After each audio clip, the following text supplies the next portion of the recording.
बहुत ऊंचाइयों पर पहुंच गया। अब हमारे सामने एक चुनौती आई कि जिस मुकाम पर इस वक्त आंदोलन पहुंच गया है, अब हमारा काम क्या है, हमारा फर्ज क्या है कि ये आंदोलन अब इससे नीचे नहीं आना चाहिए।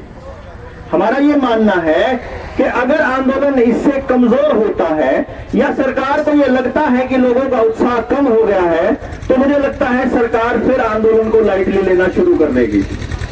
इस वक्त नरेंद्र मोदी साहब और नरेंद्र मोदी साहब की सरकार ये सोच रही है कि ये देखते हैं कितने दिनों तक इतने सब्र के साथ और इतनी शांति के साथ ये धरना देते हैं।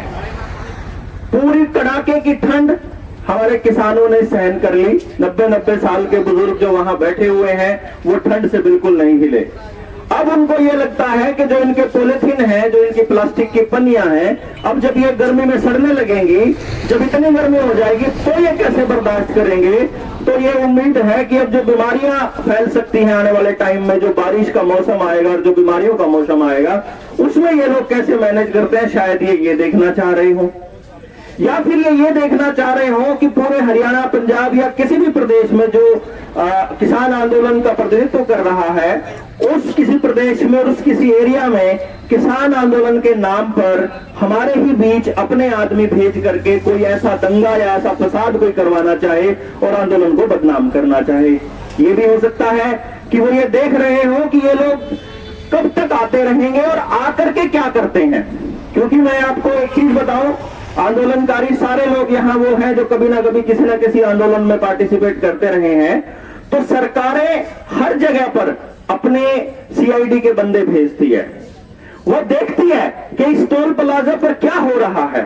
वो ये सुनते हैं यहाँ बैठ करके हमारे बीच में कि ये किस तरह की बात करते हैं। क्या ये निराश हो रहे हैं, क्या ये सोच रहे हैं कि ये मोदी नहीं मानेगा, क्या ये इस तरह की बात करते हैं कि भाई हमें लग रहा है कि आंदोलन जीतेंगे, क्या ये बात कर रहे हैं कि थोड़े दिन देखते हैं, किस तरह की बात करते हैं। फिर हमारी चर्चा का विषय क्या रहता है, क्या हम यहाँ आते हैं और आकर के बैठ करके शाम को चले जाते हैं या कुछ प्रोडक्टिव भी करते हैं। क्या हमारा आंदोलन ऐसे ही चल रहा है कि भाई जिसकी मर्जी हो आओ, जिसकी मर्जी हो ना आओ। वो ये भी तो देखते हैं ना कि आंदोलन के अंदर जो कमेटी बनी हुई है और जो गांव के लोग जोड़े हुए हैं, वो इस आंदोलन को किस प्रकार से चला रहे हैं।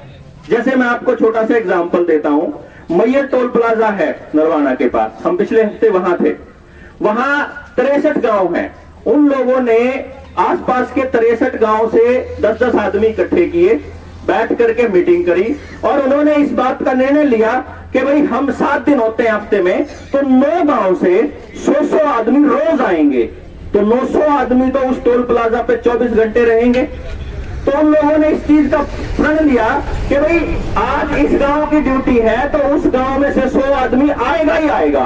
100 तो वो आएंगे जो घर आ गए, अगली बार जब उस गांव की ड्यूटी आएगी तो दूसरे 100 घर आ जाएंगे, अगली बार आएगी तो दूसरे 100 घर आ जाएंगे। गली से एक घर ले लिया या गली से 2 घर ले लिए, कितनी गली है, कितने मोहल्ले हैं, उसका हिसाब लगा के अपने अपने गांव में बैठ के उन लोगों ने ड्यूटी लगा ली। और इस तरह से उन्होंने सुनिश्चित कर लिया कि भाई इतना हमारा जमीन के हिसाब से कि किले का इतने रुपए है, एक किले के 200 रुपया, 100 रुपया चंदे का रख लिया फिक्स। भाई यहाँ जो भी लंगर का खर्चा है और बाकी खर्चे जो ट्रैक्टर के आने का जाने का और बाकी जो लोग आना चाहें अपनी मर्जी से वो आ जाओ, कोई दिक्कत नहीं है। तो आप देखेंगे कि इस रोड पर टिकरी से लेकर के और यहाँ खुया वाला की पोजीशन तक अगर आप देखेंगे तो सबसे ज्यादा सुसंगठित, सबसे ज्यादा अनुशासित अगर कोई प्रदर्शन है, कोई धरना है तो वो है अपना मैयर टोल प्लाजा पे। तो अब ये आप लोगों को यहाँ पर बैठ करके इसके ऊपर चिंतन करना पड़ेगा। दूसरा काम यह है कि क्या इस आंदोलन को जीतने के बाद और किसान आंदोलन की दोनों मांगे मनवाने के बाद, जो हमारी 2 मांगे हैं मेन की, एक तो ये तीनों काले कानून वापस ले लिए जाएं और एक हमारा एमएसपी की गारंटी वाला कानून बन जाए। तो अब अगला सवाल बनता है कि क्या हमारी ये दोनों मांगे अगर मान ली जाएं तो क्या ये हमारी जीत मानी जाएगी। मैं ये समझता हूं और हम लोग ये समझते हैं बैठ करके कि अगर ये दोनों मांगे हमारी मान भी ली जाए, अगर ये आंदोलन सफल भी हो जाए, जिसको हम सफल कहेंगे कि हमारी मांगे मान ली हैं, तो मुझे लगता है कि हम आज फिर उसी पोजीशन पे जाके बैठेंगे जहां जुलाई 2020 में थे। जब ये कानून पास करे थे, हम वापस उसी जगह पे जाके बैठेंगे ना। इसका मतलब ये हुआ कि हमें जब ये आंदोलन जीत लेंगे तो यहां से लड़ाई शुरू करनी है। अगली लड़ाई कौन सी लड़ाई? वो लड़ाई जिसमें हम अपने गांव को बचाने की लड़ाई लड़ेंगे, जिसमें हम अपने हर उस तबके को बचाने की लड़ाई लड़ेंगे जिस तबके को बर्बाद करने के बाद नरेंद्र मोदी किसानों के गले तक जिसका हाथ पहुंचा। ऐसा नहीं है कि एक दिन लगा हो नरेंद्र मोदी को ये बताने के लिए या समझने के लिए कि इन किसानों के लिए ऐसा कानून बना करके इनके ऊपर थोपा जा सकता है। एक दिन का काम नहीं है ये बहुत लंबी साजिश का एक हिस्सा है। इन्होंने पहले चेक किया आपको, इन्होंने पहले ये देखा कि ये लोग अपने आसपास जो बर्बाद हो रही है चीजें, उस बर्बादी के लिए कितने जागरूक हैं। जब आपके गांव का सरकारी स्कूल बर्बाद हो रहा था तो हम लोग चुपचाप अपने बच्चों को प्राइवेट स्कूलों में दाखिल कर रहे थे। जब हमारे आसपास कोई डॉक्टर नहीं आ रहा, अस्पतालों में, सरकारी अस्पतालों की बर्बादी हो रही है, तो हम लोग वहां चुप थे। जब हमारे बीएसएनएल को खत्म करा गया, एमटीएनएल को खत्म किया गया, रेलवे को खत्म किया गया, एयरपोर्ट को खत्म किया गया, एयर इंडिया को बेचा गया, बीपीसीएल को बेचा गया, एचपीसीएल को बेचा गया, और आप एक महकमा बता दो जिसको इन्होंने सुधारा हो। एक महकमा नहीं सुधारा, इन्होंने सारे महकमे एक एक करके बेचने शुरू कर दिए।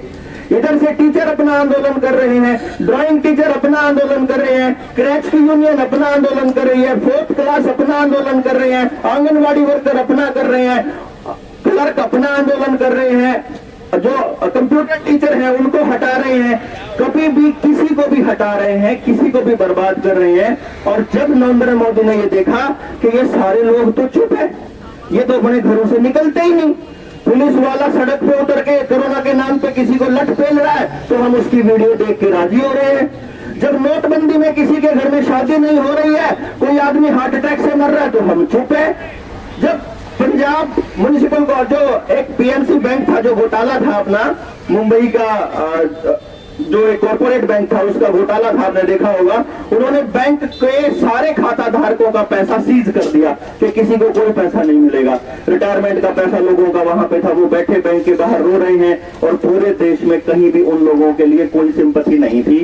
ये उसने देखा, पिछले 6 साल में उसने पूरा प्रकरण देखा कि अपने देश के लोग अपने घरों से नहीं निकलते जब तक उनके ऊपर समस्या ना आ जाए। ये इकट्ठा बैठकर अपने समाज को, अपने बच्चों को बचाने की लड़ाई नहीं लड़ते। ये नहीं देखते कि जिस आदमी को हम लोग मार रहे हैं, जो पुलिस वाला मार रहा है, उसकी गलती है कि नहीं है। आपने देखा होगा अबे थोड़े दिन पहले कोरोना के टाइम पे ही इन्होंने एक बिल लेकर गया जिसको यूएपीए बोलते हैं। शकील खान को इसके अंदर बंद कर दिया। किसी भी एक्टिविस्ट जो सरकार के खिलाफ बोले उसको देशद्रोही कह करके साबित कर देते हैं और उसको जेल के अंदर डाल देते हैं, हम नहीं बोलते हैं। फिर उन्होंने एक बिल लेकर के आए कि जहां बेहताशा चालान करने शुरू कर दिए। 10,000 की मोटरसाइकिल है 60,000 का चालान है, 20,000 की मोटरसाइकिल है 30,000 का चालान है, और हम लोग नहीं बोल रहे हैं। सरकार के करे हुए फैसलों पे हमने सवाल उठाने बंद कर दिए, और जब नरेंद्र मोदी ने ये देखा कि ये लोग बिल्कुल चुप हैं, तो अब एक काम करते हैं कि जब ये किसान किसी और के लिए नहीं बोला था, तो अब जब हम किसान के ऊपर अगर ये बिल थोप दें, इसको बर्बाद करने का रास्ता बनाएं, इसकी जमीनें हथियाने के लिए अगर कुछ करने लगे, तो देखते हैं कि दूसरा कौन सा तबका इनके साथ आके बैठेगा। तो आज आपकी लड़ाई सिर्फ किसान को अपने साथ जोड़ने की नहीं है, बल्कि समाज के हर तबके को साथ जोड़ने की है। गरीब, मजदूर, जो गांव के दूसरे वर्ग हैं, जिनकी जमीन है कि नहीं है, वो बड़ा जमींदार है कि छोटा जमींदार है, या जिसके बिल्कुल जमीन नहीं है, हम लोगों को उन सबको इस आंदोलन के साथ जोड़ना पड़ेगा। इस वादे के साथ जोड़ना पड़ेगा कि हम वादा करते हैं आने वाले वक्त में अपने गांव के सरकारी स्कूल को भी बचाएंगे, अपने सरकारी स्कूल के टीचर्स की नौकरी भी बचाएंगे। अगर किसी के ऊपर अत्याचार हो रहा होगा तो उस दिन किसान यूनियन वहां उनके साथ खड़ी होगी। जब हम ये वादा करेंगे तो वो लोग हमारे इस आंदोलन में साथ आएंगे। जब सरकार ये देखेगी कि गांव का एक एक आदमी जाग रहा है, वो इनके साथ आके खड़ा हो रहा है, बैठ करके यहाँ चिंतन हो रहा है, सरकार की कारगुजारियों पर बात हो रही है, और ये लोग ये कह रहे हैं कि भाई अब तुम्हारी तानाशाही नहीं चलेगी, असलियत में तानाशाही नहीं चलेगी। अब इनको ये पता लग गया कि करना क्या है। मैं आपको एक छोटी सी बात बताने के बाद अपना वक्तव्य खत्म करूंगा। उसके बाद डॉक्टर अजय बल्हारा आपको तीनों कानूनों के बारे में बताएंगे कि इन काले कानूनों में काला क्या है वो ऐसी लाइनें जिनसे आपकी जिंदगियां गुलामी के अंधेरों की तरफ चली जाएंगी। ये बताएंगे आपको डॉक्टर साहब अभी थोड़ी देर में। लेकिन मैं आपको एक छोटी सी बात बता देता हूं। गांव का आदमी इतना भोला है, वो अपने सरपंच और अपने एमएलए या किसी नेता के भरोसे छोड़ करके या टीचर के भरोसे छोड़ करके अपने आप को उसके हवाले कर देता है कि भाई तुझे जो ठीक लगे वो कर लेना, और अपने गांव के लिए नीतियां बनाने के लिए वो डिसीजन उसके हाथ में दे देता है। उसे नहीं मालूम है कि उसे अपने बच्चों के लिए क्या करना है। और फिर आप देखेंगे कि सरकारी स्कूल हो चाहे प्राइवेट स्कूल हो, उनके टीचर्स को भी नहीं पता क्या करना है। मैं आपको यहां आकर के आज, क्योंकि ये मुद्दा नहीं है, लेकिन फिर भी आपको ये बताना चाहूंगा, हमारे पास अब एक टेक्नोलॉजी आ गई है। मैं 2015 में नरेंद्र मोदी से इस बारे में मिला भी था। मैंने उसको कहा भी था कि भाई गांव का जो युवा है, जो बेरोजगार बच्चे हैं और जो गांव स्कूल में पढ़ते हैं, एक एक बच्चे को रोजगार देना संभव है अगर आपके पास ये तरीका हो कि ये पता चल जाए कि उस बच्चे के पास कौन सा टैलेंट है। तो मैं आपको छोटी सी बात बताऊंगा कि अपने पास एक टेक्नोलॉजी है जिसकी मदद से हम 3 साल से लेकर के और किसी भी बच्चे के बारे में ये बता सकते हैं कि इस बच्चे के पास कौन सा टैलेंट है। तो हम जब ये आंदोलन जीत लेंगे तो मुझे लगता है एक ऐसा एजुकेशन सिस्टम डेवलप करने के लिए काम करेंगे जिसके अंदर गांव के एक एक बच्चे को 100% बच्चों को रोजगार पॉसिबल हो, हर एक बच्चे को। इसके लिए आप अगला कदम रखेंगे। यहीं पे आप जी यहाँ बैठे हुए हैं कि हम लोगों से संपर्क भी कर लेंगे और इस पे हम लोग गांव में बैठ करके चर्चा भी करेंगे। लेकिन उससे पहले हमें इस किसान आंदोलन को मजबूत करना है, एक एक तबके को अपने साथ जोड़ना है, अपने अंदर ये कॉन्शियस डेवलप करनी है, अपनी समझ को इतना बड़ा बनाना है कि हम सरकारों के इन चालों को समझ पाएं कि कैसे वो एक एक करके अपनी सारी चीजों को हथिया रहे हैं। एक आखिरी बात आपको चेताने के लिए बता रहा हूं, जिसके ऊपर आपने अभी से काम शुरू कर देना है। जो 32 kV के पावर स्टेशन हैं और जो सरकारी स्कूलों की जमीनें हैं, सरकार इन जमीनों को स्कूल के नाम रजिस्ट्री करवाने का दबाव डाल रही है स्कूल मैनेजमेंट कमेटियों के ऊपर। ये जमीनें सरकार की नहीं है, ये जमीनें पंचायतों की हैं। इन जमीनों में जो कमरे बने हैं वो कमरे हमारे बाप दादाओं ने दान में दिए हुए हैं। कभी किसी ने एक कमरा दान दे दिया, कभी किसी ने कुछ बनवा दिया। तो आप लोगों को ये अगला काम ये भी करना है कि इनकी इन कारगुजारियों का पर्दाफाश करना है कि चुपचाप ये इन जमीनों को सरकार के नाम करवा रहे हैं, सरकारी स्कूल के नाम, फिर इन बिल्डिंगों को बना करके फिर उन प्राइवेट आदमियों को सौंपने वाले हैं।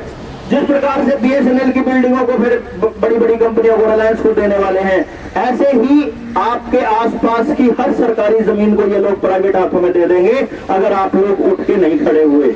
अपने अपने गांव को, वहां की कमेटियों को बचाना पड़ेगा और उन लोगों को आकर के यहाँ पर बैठना पड़ेगा, बैठ के इस पे चिंतन करना पड़ेगा। उनको कैसे बचाया जाए, इस सलाह के ऊपर सुबह से लेकर शाम तक चर्चा चले। ये ना हो कि आप ये इंतजार करें कि टिकरी से कोई आएगा और आप उसके बीच में बैठ के बात करेगा चर्चा।